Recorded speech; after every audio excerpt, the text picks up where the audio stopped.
the realm of the souls. So what is this `alam al-arwah? And it's a really strange realm. The realm of the souls is a really strange realm. It has never ceased to exist. We still interact with it even in this dunya at times when we're in our sleep.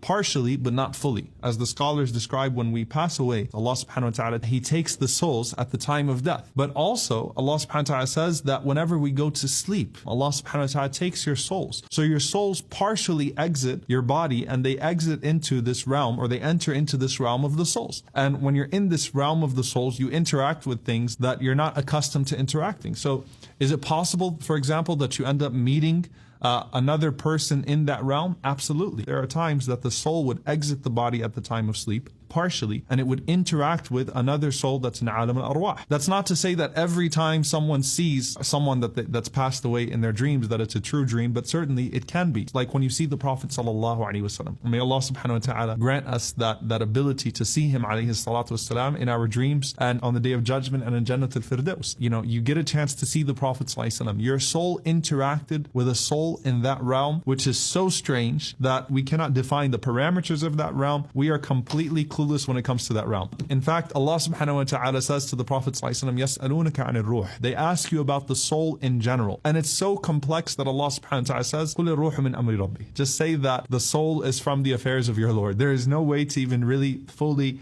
put parameters or define what the soul is, what a ruh is. The souls are like recruited soldiers. Those souls that used to get along before they came into this world, they naturally find themselves inclining towards one another in this dunya as well. And those souls that didn't get along in the previous realm, they also find a natural aversion to one another. And there's a beautiful story behind this. So the Prophet ﷺ, you know, when he saw this, that this woman that was famous for making everyone laugh in Mecca, just happened to end up in the house of the woman who was famous for making all the other women laugh in Medina. And they became great friends and they were great sahabiyat, they were great companions. The Prophet ﷺ, he commented by saying, Al-arwahu junudun wa jannada. He said, these souls, they knew each other in the past. So those souls that used to incline towards one another, they incline towards one another in this dunya as well.